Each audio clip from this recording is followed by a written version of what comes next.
Hi guys! Mabuhay! It's me, your girl, InDaynaMo, and welcome back to my Taglish channel!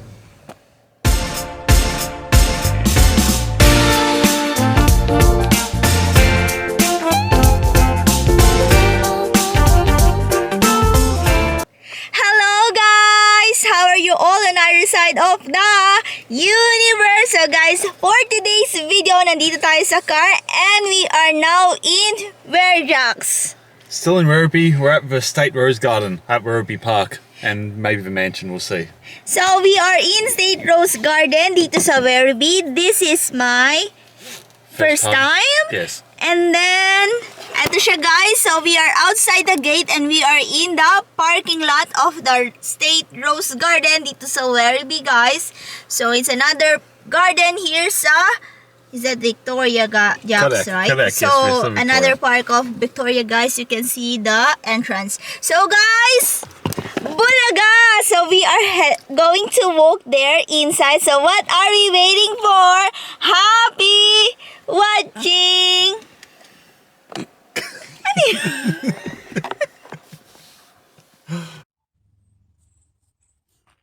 Welcome to Victoria State Rose Garden. It's the largest and best maintained public rose garden in Australia. The shape of the rose garden resembles a Tudor Rose, and this huge parkland is home to a variety of rose varieties and a lush green lawns. It has also previously received the prestigious Garden of Excellence Award from the WFR Societies.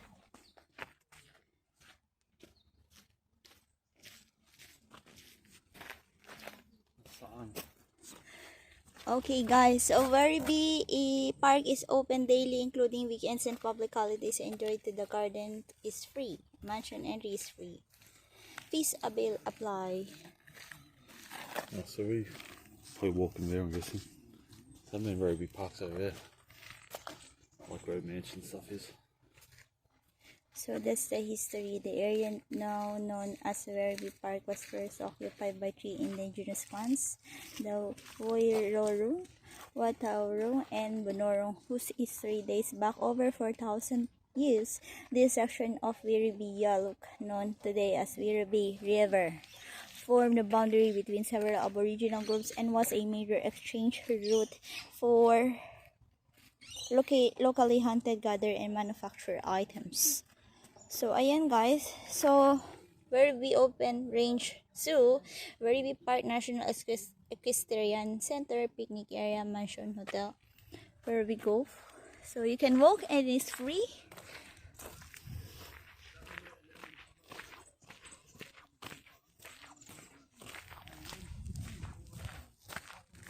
Welcome to the donation.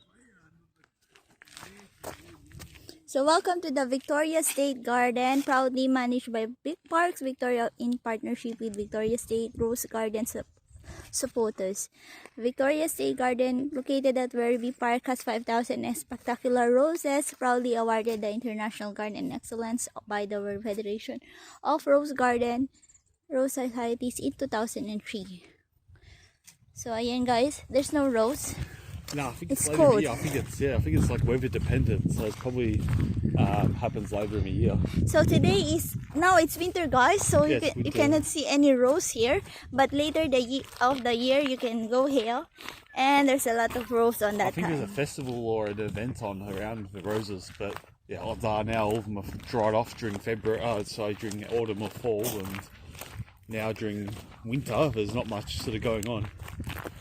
Like spring is when kind of all the roses will probably come up, so probably, I don't know, September, October is when they'll start sort of growing back.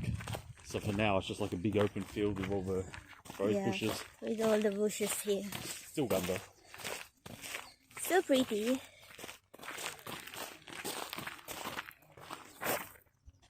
Yeah.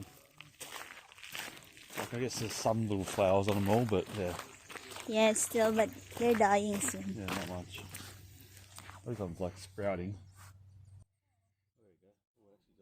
Visitors of all ages will love the 4.75 hectares of parkland. The gardens features over 6,000 rose species with more than 120 volunteers working at this garden to maintain and nurture the beautiful roses and lawns. After its redevelopment, the Victoria State Rose Garden boasts a new formal entrance, so don't forget to bring your camera as there are plenty of areas for a great photo.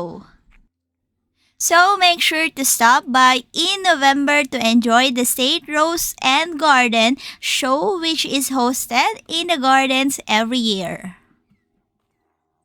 State Rose and Garden Show held during the beautiful Melbourne spring season. You won't want to miss the blooms at this year's annual State Rose and Garden Show. The free event will take place over 2 fantastic days in November.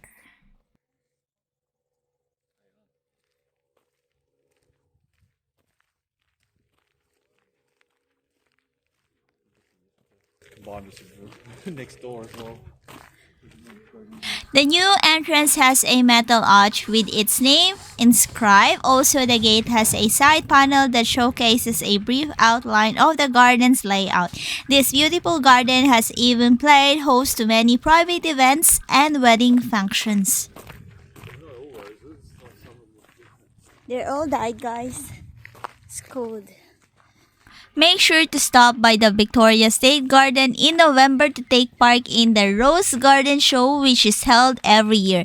This is a free event where you can enjoy 2 days of live music, plant care demonstrations, and guided tours of the gardens. There will also be fun activities for kids and garden workshop running right across the weekend. With a lineup of Australia's most respected gardening experts, this year's event is guaranteed to be the biggest yet. Stop and smell the roses with 2 days of live music, plant care demonstrations, guided tours of the gardens, and refreshments in the shade of the garden's grand pine trees.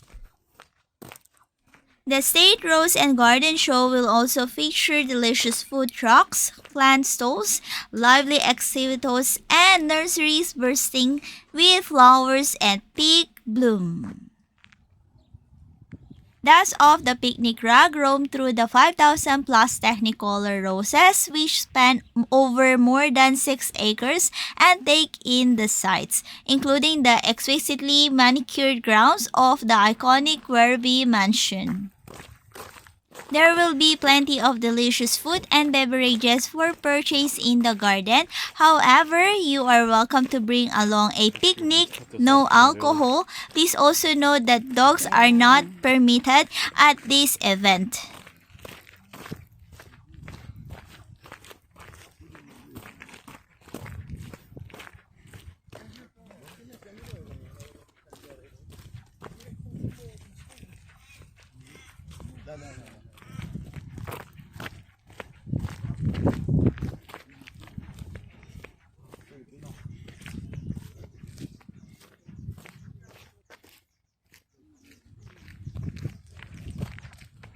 Located just 30 minutes west of the Melbourne CBD, and there is parking on site, and event traffic management systems will be in place, so there is no better excuse for a spring picnic amongst the shade of the blooming rose vines with family and friends.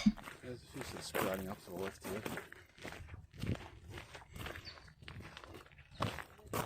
Yeah, I think they will do it like si Papa back there. Roses are more a warm weather thing.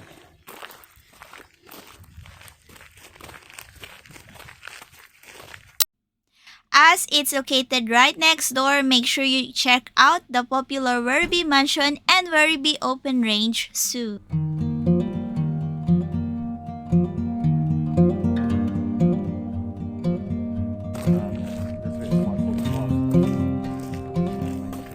Where is that?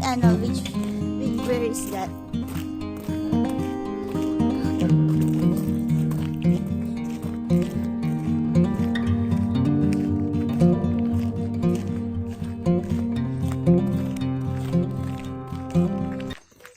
What is this now? It's just growing the path itself. Okay guys, so ayun yung Rose State Garden dito sa Werribee. You can see it's a big, field of roses. But this time, because it's winter season, hindi ang taga-bloom ang roses. So, they only bloom at warm weather. So, ayun, nakita nyo, it's free and it's open to the public. So, on the other side is the Botanic Garden. So, that's it guys. That's our Victoria Rose State Garden for today's video. Unfortunately, kasi we are on winter season here sa Australia. And yung napuntahan natin kanina, walang ka-roses.